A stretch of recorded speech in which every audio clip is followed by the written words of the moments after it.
Welcome to MIMM's Halloween special.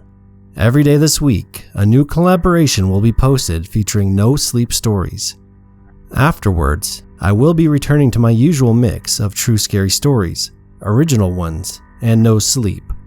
But for now, I hope you enjoy this selection and the guest narrators. Joining me today is Dead Leaf Clover. Go check out her channel. Link is in the description. On there, she does creepypastas and no sleep stories. Don't forget to subscribe to her. Now, without further delay, on to the stories and have a happy Halloween. My only Margaret, I hope this letter finds you well. If it finds you at all. Clovetown, I am grieved to say, is in much more dire straits than I could have ever assumed. The correspondence from Sheriff Dillon seemed to grossly understate the morbid severity of the town's small problem. I have so much to tell you, enough to fill up your bookshelves 10 times over. But much like these poor, damned souls, I haven't much time left. I love you, and I will die an unjust man if I don't at least attempt to detail you the reasons for my extended absence. However, I fear that their disclosure may leave you more grieved than being left with the uncertainty of my whereabouts. When I left in April with the horse, I anticipated my returning in no longer than a fortnight. I would have, my darling, given you more information if I myself had been privy to it. From the first leg of my journey, I was struck with the misfortune of losing Dot in the Ohio. The ferryman assured me she was tied down, but of this I am suspect. At the very least, I am suspect of the quality of his knottsmanship. He returned the fee, though, for all the trouble. By the time we got down to the stream, night had already fallen, and the two of us shared a fire and nips of genuine Kentucky bourbon. Gilbert, the ferryman, was a round, bald on top, with lazy eyes. His wife dead in New Jersey of the stomach cancer, and he said his back was already turned on his home before his missus was even in the ground. Nothing left there but ghosts, he said. Them streets are busy, but we ain't nothing there, really. Despite his troubles, Gilbert laughs often, even at his tragedies. Before we slept, he laid back on a rock facing the river and played somber melodies on his mandolin. He hummed as he played, but never spoke the words. I've always said, there's a queerness about a man who speaks often, but never sings. When he finished, I asked him what song he had played. He looked up at the stars above the blue grass and sighed. Can't remember now. In the morning, I wake to find Gilbert already departed. I kept to the road on foot through Louisville, a not wholly unpleasant place. They smoke good tobacco and drink just enough to keep drinking more. Under different circumstances, I would take you there, across the river. We could sit on the shore of the Ohio and burn our throats with buffalo trace. You would look at me with the greenest of eyes.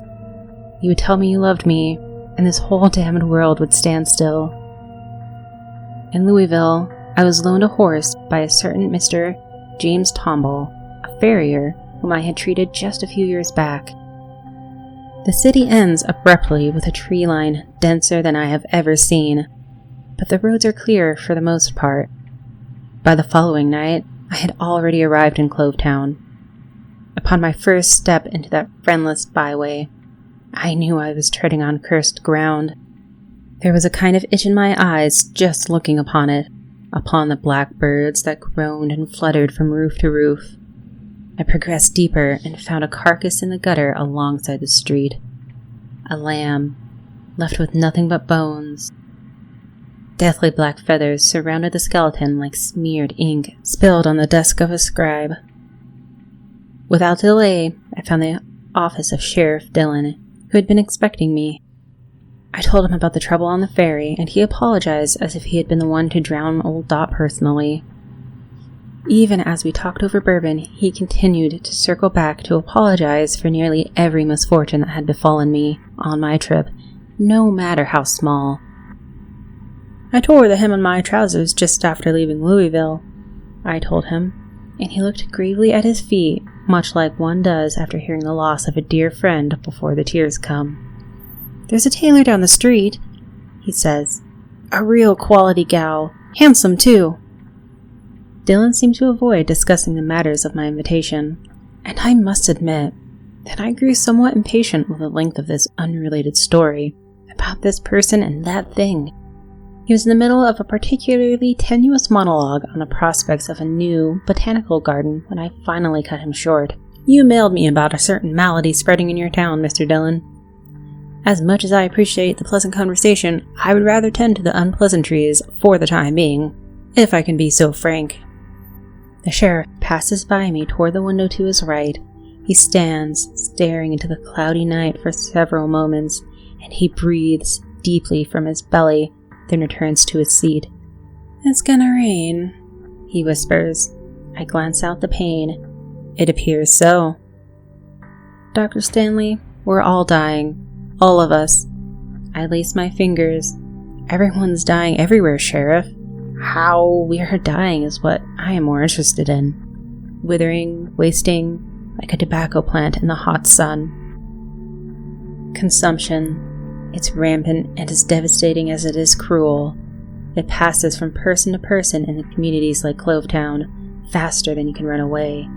And when it catches you, it's just a monster. The best you can do is make the victim comfortable, but even that is an impossible task at the later stages. Between the blood-soaked coughs, chest pains, and fever, most physicians won't even bother risking the chance of infection. They are dead men walking. We are talking years of pain and suffering, not months, not weeks, years, sometimes up to 5. It's a long death. The only treatment that's worth the time and effort when symptoms start is a lead shot between the eyes. I knew the situation was already outside of my skill to handle. It's like trying to stop a forest fire with nothing but air in your lungs. At best, you won't stop a damn thing. At worst, you'll burn up too. Dylan started listing the body count, but the names eventually clogged his throat. We had been talking for hours into the night at this point. The sheriff was exhausted, and so was I. We ended our meeting abruptly, promising to talk more in the morning. Before I could depart, Dylan gave me a parting word that still rings in my ears. "Meet me here at dawn, and I'll show you where we keep them." I should have ducked out of town at that point. Hindsight is a cruel mistress in that way. As I walked through the darkness to the only inn in town, I thought of you. My trips have taken me from you for months at a time, but the longing I felt toward home in that moment was enough to nearly break me. My heart ached as a deadly premonition of my never returning. I have never made room for the entertainment of mystics or the fateful, and that is my greatest shame. The force beyond was pulling me from that cursed ground, yet it kept me there at the same time. Maybe I, as Dante, was entitled to walk through those hellfires. Through me you shall pass into the city of woe, through me you shall pass into eternal pain. Through me among the people lost for aye, justice, the founder of the fabric, moved. To rear me was the task of power divine, supremest wisdom, and primeval love. Before me the great were none, save the eternal, and eternal I shall endure. All hope abandon, ye who enter here. A great fool was Dante for never heeding the signs of Tartarus, and an even a greater fool am I for not heeding the songs of ravens. I got to the inn just as the rain began to fall. The sign above the door read, "The Stooge." From the outside, you would assume it was little more than a patchwork lean-to, and once you walk inside, you would confirm your suspicions. 4 tables stand around the lobby, and a large maple bar top stretches from the east wall before curving to connect to the south wall. 2 lamps are the only source of light in the entire lobby. They project stiff shadows that crawl up the boarded walls. Behind the bar, an elderly woman sits on a stool, guarding the drink. "Excuse me, ma'am," I say as I approach, but she doesn't reply. "Ma'am, I believe a room has been prepared for me." Still no reply, her head slumped forward, hair veiling her face. Rain is pelting the fragile glass windows, and they shudder. It sneaks in from somewhere, and steady drips slap against the floor. I'm walking around the bar, and I can feel every draft drape over my neck. "Miss?" I place my hand on her shoulder. She snores loudly before breaching from her slumber. She looks at me with wild, glassy eyes. "Who's there?" Sorry, you just scared me," I bleat. Her dead eyes flicks toward me. "Who are you? We are closed." "My apologies, I got here much later than anticipated. Mr. Dillon requested my services here, seeing as..." I try to go on, but her hands jitter up to my chest and to my face. "You're young," she whispers. "Selling something?" "Goodwill and good health," I say as her finger traced my eyes. "I'm a physician. Mr. Dillon said that Clovetown was in some trouble." She snorts out a laugh from her nose. "Trouble?" "Yes, ma'am." No trouble here. A broken wagon wheel's trouble. Silverfish are trouble. A dry well is trouble. No trouble in Clovetown." Her hands break contact. "Some people seem to think differently. A sickness. Doomed, Mr. Stanley." She silently guides me to my room on the second floor. We ascend the staircase on the west wall. The rotten boards moan and warp under our weight, threatening to break. We find the room, and she opens the door for me.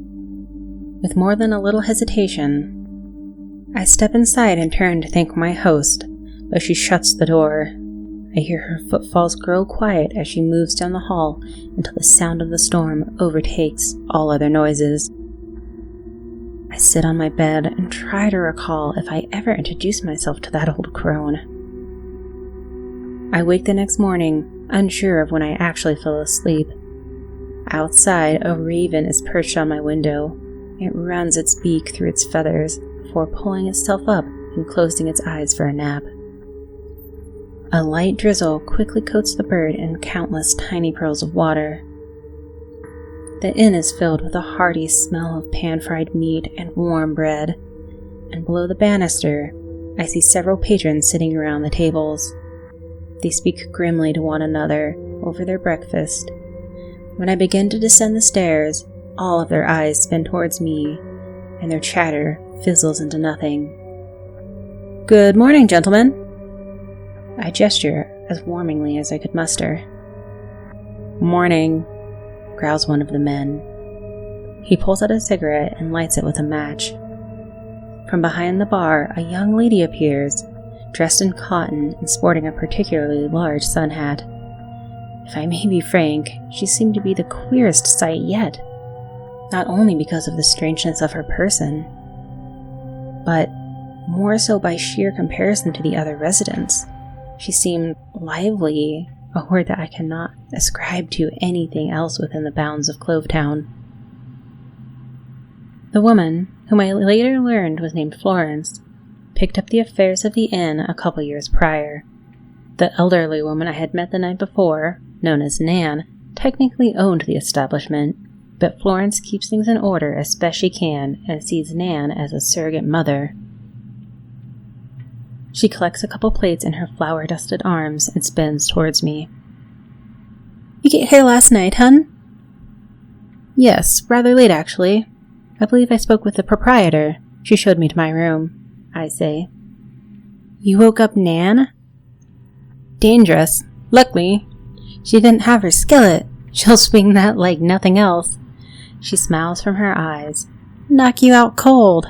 I return the smile. Spry for her age. "She's been 35 for as many birthdays as I can remember. She seems to be moving just fine for her age." I move to the bar, and Florence disappears through the doorway. I can hear the clink of tableware being washed, and she emerges after a couple minutes. "You hungry or something? Drink?" I wave my hand. "No, nothing right now. I'm actually engaged this morning." She places a glass tumbler on the bar and pours a finger. Who's the lucky gal?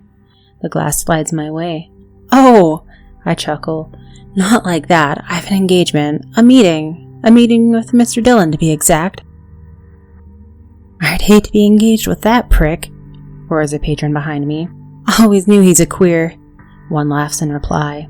Florence smiles and sighs. Take a drink anyway. He really is a prick. I finish the shot and exit the establishment with a single, "Good day," and no one replies. The street is little more than a deep strip of mud. I sink to my ankles with every step, and a thin mist wards the road from drying. The air in Clovetown has a strange saltiness to it. It smells like the coast, like sea foam. It feels good in the lungs, but the smell saturates your clothes almost instantly. Clovetown has that adherent quality to it. You can't touch anything without something sticking with you, and you sticking with it. It's a small town of infinite exchange, even if just glances. I got a lot of those here. It seems to be the township's sole pastime. Their stares linger just for moments too long. They blink just slightly too infrequently. Their eyes are collectively as captivating as they are remorseful, though. Found it strange on my way to the sheriff's department at the lack of signs of illness yet so far. The sheer dampness, the amount of stagnant pools, and the general disregard for personal hygiene should be the perfect breeding ground for disease and parasites of all manner. In my mind, Clovetown grew into an enigmatic space outside of space. The terms of engagement were different on a fundamental level. I arrived at the department and catch the sheriff smoking from a pipe, his beard tucked into his shirt. He stands there stoically as I approach. "Morning, Sheriff," I offer. He swivels his eyes my way and exhales the thick vapor from his lungs. The cloud sits in front of his face, then a stiff breeze carries it away. When it passes, I notice he's holding a bandana. "Gonna want this, Mr. Stanley," he growls. "A handkerchief?" "A blindfold, Mr. Stanley." I feel acid crawling up my throat. I hardly think that's necessary. Believe it or not, I've seen my fair share. I'm a hard man to surprise. The man stares at the bandana and draws again from his pipe. "Mr. Stanley," he offers the cloth again. "The blindfold, please." Sheriff Dillon is not a man who looks like he negotiates much. He passes off the cloth and knocks out the coals from his pipe before reaching in the doorway to retrieve a hunting rifle. He inspects it, jolts the action, and looks at it with an unhealthy amount of fondness. I speak up. "Is that necessary?" He sighs. "You folks aren't like my folks. I asked if you would come to help, and you came on your own. My town, my rules. Any more questions?" I had many, but I don't air them. The sheriff and I move through the town with very limited conversation. Occasionally, he will point the butt of the rifle towards a building and say a single word. "Dead. Dead, dead, dead, dead, dead." "They're dead there too," he coughs as we end the street. "And you haven't called any other physicians? Surely there was someone closer than I. Maybe someone on this side of the Ohio?" "I sent out letters to a lot of people, not just doctors. Psychics, holy men." He lights his pipe again. "Shamans. And did they respond?" "Some did, but none of them showed up. Except for the kid." "A doctor?" "A crow. A boy no older than 12, he says. He showed up with owl feathers in his hair just as people started changing." "You mean dying?" He stops in the middle of a field on the outskirts of town. "We are here." In front of us is a schoolhouse surrounded on all sides about 50 feet away by steep rock faces. The school, a rotten hovel with boarded windows, leaned to one side, its steeple hanging at a lazy angle. The weather vane had fallen off and lodged itself into the peat, where it spun upside down in the morning haze. A starling flutters from the surrounding grass and perches on the vane. "A sick house?" I ask. "More like a prison." He pulls a ring of keys from his belt and walks to the door. The tumblers spin. The door opens and a stench pours out. Sweet, putrid, stinking fluid, like the issuance of an animal intestine, leaked from the school's gaping orifice. The stench was so thick it nearly knocked both of us over. Even the typically stone-faced sheriff coiled his nose into a tight arch. His face smooths. He brings his rifle to his shoulder. "Fucking stinks," he says. "Fucking stinks animals." Something sloshes in the darkness of the schoolhouse, and a ripple of fluid drips over the stoop. Again, a heavy slosh. Unprovoked, Dylan starts firing round after round through the doorway. The slugs burst from the barrel and disappear after an ear-splitting explosion. There is stillness, followed by his figure stumbling into the light. It falls face first into the dirt, heaves one last breath, and dies in naked disgrace. "No fight in that one." I stare, sweating and dumbfounded. "You killed him! You killed that man!" The sheriff bends down to pluck a dandelion. "Killed it." I run to the door where the man fell and flip him over. 3 entry wounds, 2 exit wounds, no pulse, no response to stimuli. Emaciated, hairless, coated in a film of excrement. Dead. Something catches my ear, though. Something breaks me from the autopsy. The sound of shuffling in the school. I turn my head and see them. Bones and skin walk in between the dim beams of light that shine through the broken windows. They are surprisingly mobile to various degrees. The lot of them are tied about the chest and tethered to the support beams that hold up the roof. They shuffle and gimp. Some crawl in the filth. Others chew lazily at the restraints. They seem unconcerned by the gunshots, as if in stupor. Their eyes are glassy and fogged like that of a dead fish's. How? The sheriff twists the flower between his digits. How what? How did this happen? Who are these people? "So, we are doomed, Mr. Doctor. This one stumped you?" He laughs and discards the blossom. "Don't know how it happened, but I still know all their names." He points. "Coal miners, brothers, Ted and Eddie, Dot, Phil, the Carvers, and Coopers. Their boy Clarence, Blancha, Florence, Clifford, Michael, Donnie, Will. That's Blanche's husband, Boris. Otis, Mr. Black, Mrs. Black, the Smith's girl, Lily." "You did all this?" Dylan walked to the doorway with his heel hanging off the frame.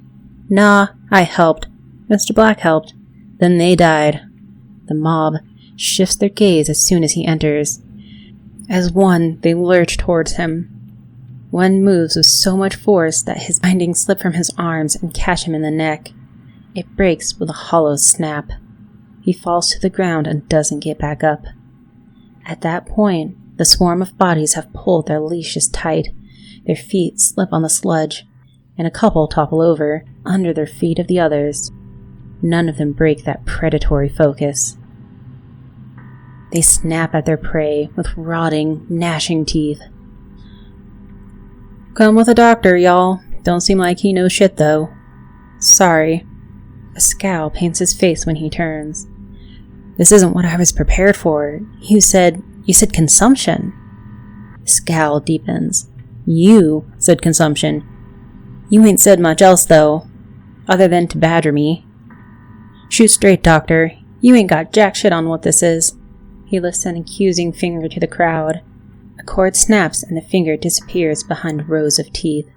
Dylan screams. He fights with his aggressor with spastic punches and flails.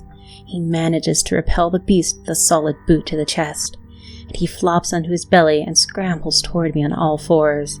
His face is pale, his lips curled over his teeth. He's not fast enough, though. and in his adrenaline-fueled daze, he completely forgets his firearm. As soon as he regains footing, the monstrosity leaps into the air and squarely upon the back of this poor man. I'm frozen in terror. Dylan is no more than a yard from me, when a chunk of his neck is chewed off in one solid, tooth-cracking snap. The artery sprays blood into the air like hot spring geyser, and I'm coated in the viscerous ichor. I'd like to say that his suffering was brief, but in great shame, I do not know. Dylan's aggressor seemed so transfixed on its feast that I was able to slip away.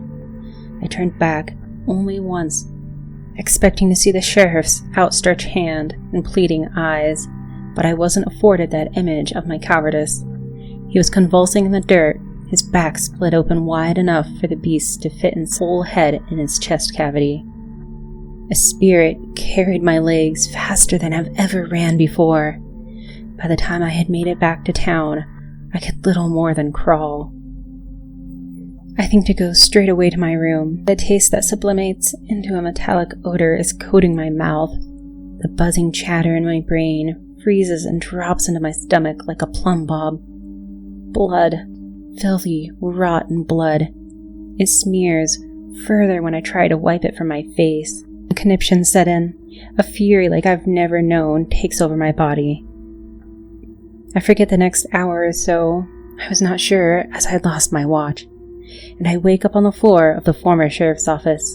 The room looked as though a bear had rampaged through it. Shattered glass scattered the floor. The walls bore deep gashes.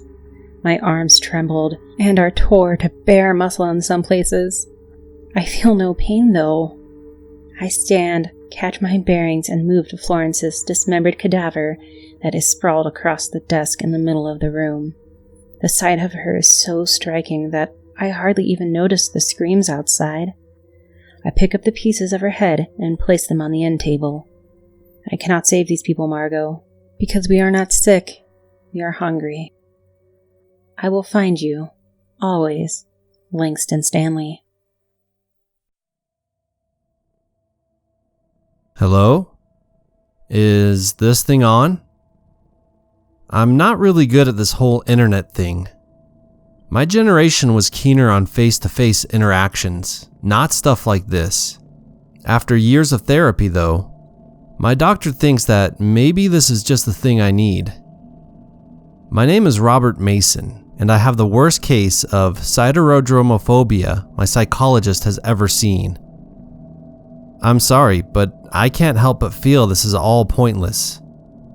Most likely, there's nothing any of you can say to make me feel any better. I'll never ride the subway again.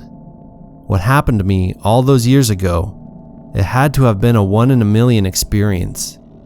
I've never seen or heard anything like it since then.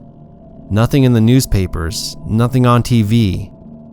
If anyone has even come close to experiencing the same thing, they've been just as spooked as I was, as I still am some nights, when the nightmares blur with reality. It was New York in the 1980s, the era of bright clothes and poofy hair. I was just a fresh-faced youth with some not-so-fresh acne and sporting a mullet that would have made Andre Agassi cry. Back in the day, the subway may not have been the greatest place to be, but if you kept your wits about you, you'd most likely be alright. It got me from school to work and back again.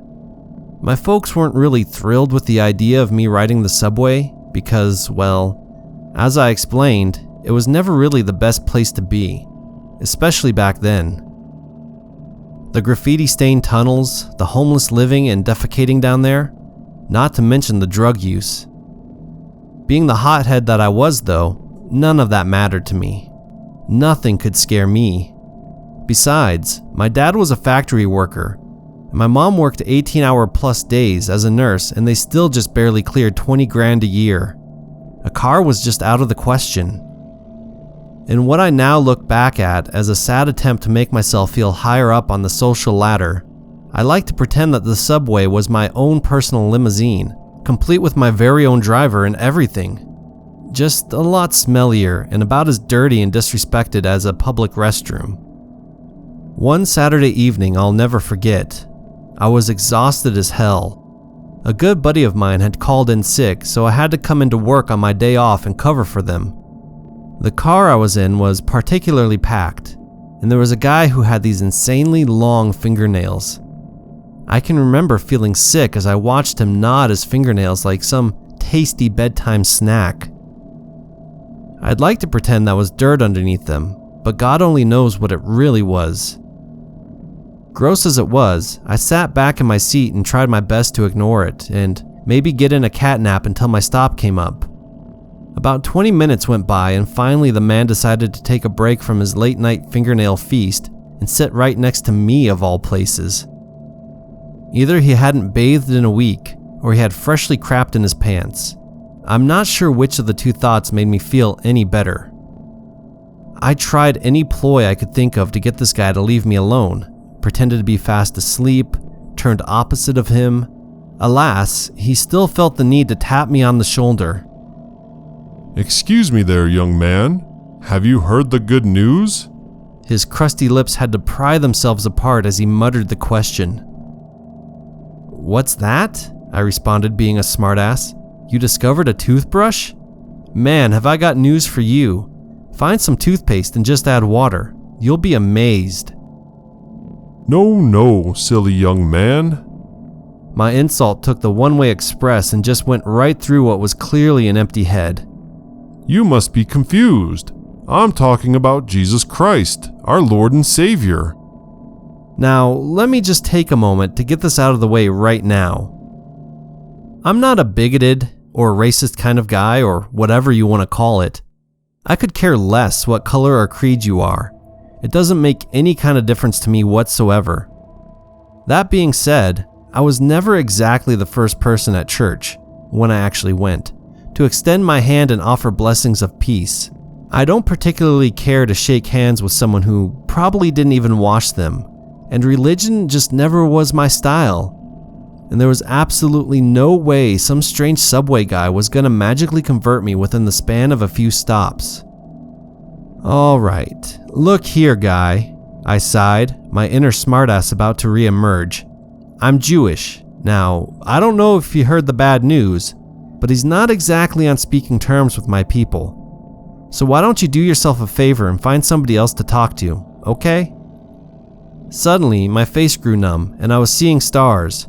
That son of a bitch smacked me dead square across the face.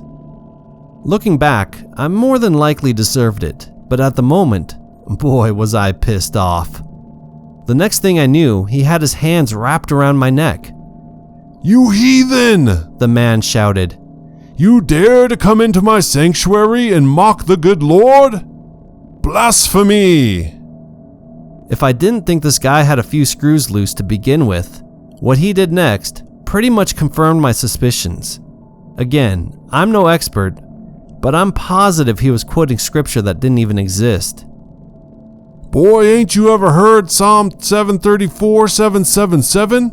And the good Lord said, 'Let he who believes ride on this here train to salvation, and may he look out the windows and remind all those on the tracks below him that they have rejected salvation and embraced ignorance.'" His hands getting tighter around my neck, I clamored as best I could. "Get off, you crazy fuck!" I had managed to get my hand into my pants pocket and was so close to retrieving my pocket knife. If some of the other people in the car with us had waited maybe a millisecond or so longer, I would have perhaps been another statistic. One of the 250 or so crimes committed on the subway every week during that time. It would have been so easy to just plunge the knife right into his neck and watch him gasp for air. I carried it with me for just a situation such as this. If only I could have, perhaps everything would have transpired differently. The cops would have shown up and I'd have been pulled out of the car right then and there. But life had other plans for me. Some good Samaritans wrestled the freak off me, shoved him out onto the station as we arrived at the next stop. They formed a phalanx around me to make sure that he wasn't getting near me again if he decided to try and reboard. He made no such attempt though. As the doors closed on him, he flattened his hands and face up against the window, giving me the coldest, most emotionless stare I had ever seen before. It is etched into my memory to this day. You, he looked undoubtedly deranged as he squawked at me. Find your inner peace, for you die tonight. The revulsion in his words rattled me to my core. The subway started up again and began to pull away. The crazy bastard tried his best to keep up and started yelling about how people like me were a menace to the world that must be exterminated. Once we got far enough from the station, he must have given up on his crusade against me because his screams grew smaller and faded into an unpleasant memory. When it was certain the danger had passed, a couple people who had came to my aid gave me their full and undivided attention.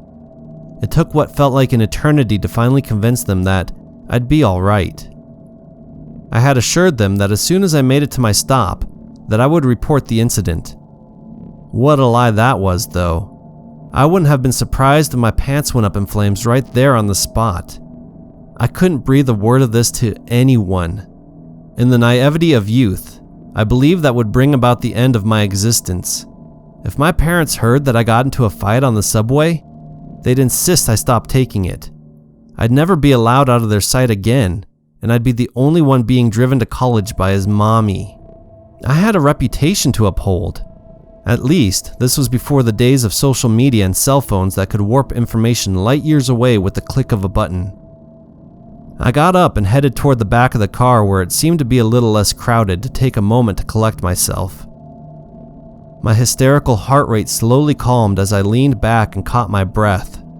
That was probably the biggest confrontation I had gotten into since middle school. As peace began to flood over me, I noticed that there was one small tender spot on my arm that wasn't going away.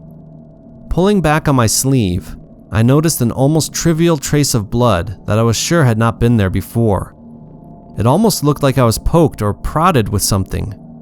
So I figured I must have done it to myself while I was trying to retrieve my pocket knife. As I cleaned the blood, my arms began to grow heavy and weak. This miraculous newfound serenity of mine was quickly turning into a siesta. Everything around me began to go blurry. The last thing I remember is vaguely piecing together some muddled conversations of other passengers before everything finally went dark. I can't even begin to guess how much time would pass before I would open my eyes again. It's just a good thing I woke back up when I did. Otherwise, I might not be here relaying this story.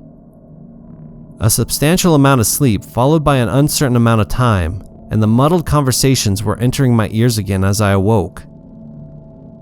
I was in what could only be described as a state of sleep paralysis. Things were slowly making sense again, but it took every ounce of strength I had to just wiggle my toes. I couldn't open my eyes yet, but if I had to guess, there was at least 2 guys in the immediate area. "Hurry, he's waking up," the first voice alerted. "Already? You said the shit would last longer." A third voice entered the conversation. Now, settle down, boys. This is not ideal for him anyway. But at least we've got him right where we need him. That voice sent shivers down my paralyzed spine. I pried my eyes open and took a second to adjust to my surroundings. We weren't in the subway car anymore. No, this was different. This was somewhere in the tunnel. Standing above me was that crazy bastard I fought with earlier. There was some kind of reddish substance smeared all over his face in crazy symbols. A few that I could actually make out appeared to be pentagrams or something of that nature. The feeling in my neck began to come back. I slowly jerked it around to try and make out more of my surroundings. I was right. This guy had 2 other people with him.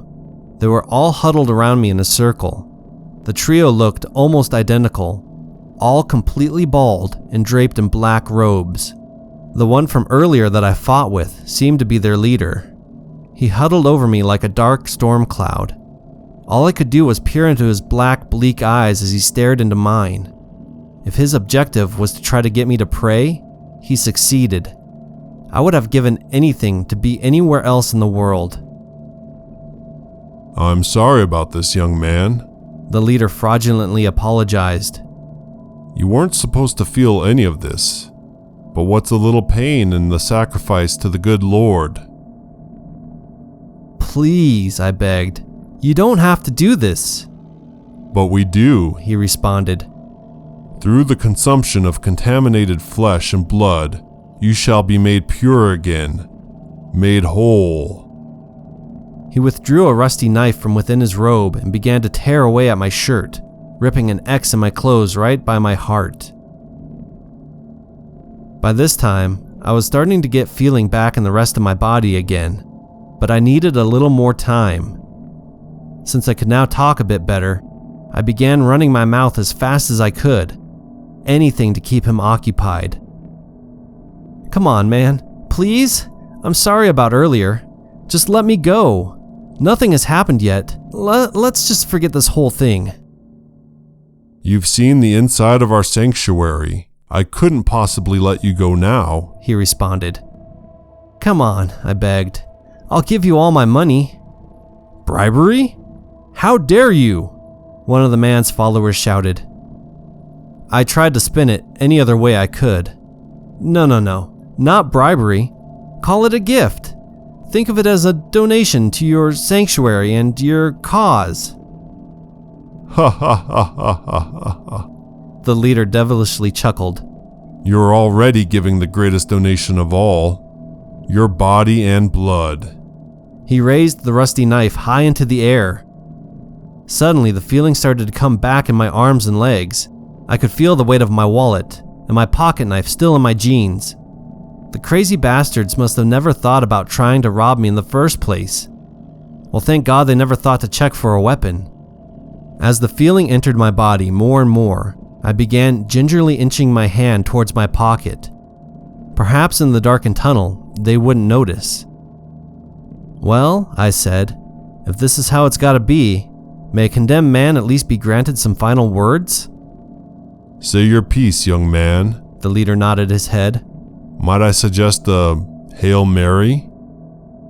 I could feel my pocket knife slithering out of my jeans and into my hands.